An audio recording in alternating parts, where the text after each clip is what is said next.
ఉస్మానియా ఆసుపత్రి నూతన భవనాల నిర్మాణంపై ముఖ్యమంత్రి రేవంత్ రెడ్డి సమీక్ష. రాబోయే 50 ఏళ్ల అవసరాలకు అనుగుణంగా కొత్త ఆసుపత్రి నిర్మాణం జరగాలని అధికారులకు ఆదేశం. ఈ నెల 26 నుండి పేద ప్రజల కోసం నూతనంగా 4 సంక్షేమ కార్యక్రమాలను అమలు చేస్తామన్న మంత్రి పొంగులేటి.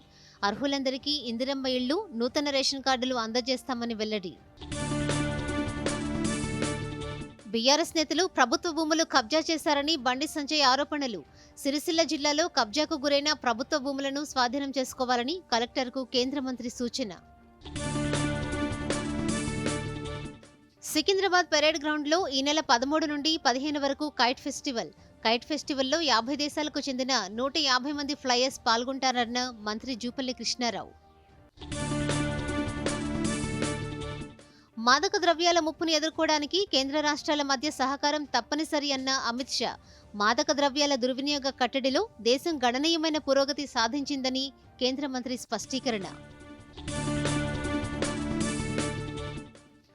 ఢిల్లీ లిక్కర్ పాలసీ కారణంగా ప్రభుత్వానికి 2026 కోట్ల నష్టం వాటిల్లిందన్న కంట్రోలర్ అండ్ ఆడిటర్ జనరల్.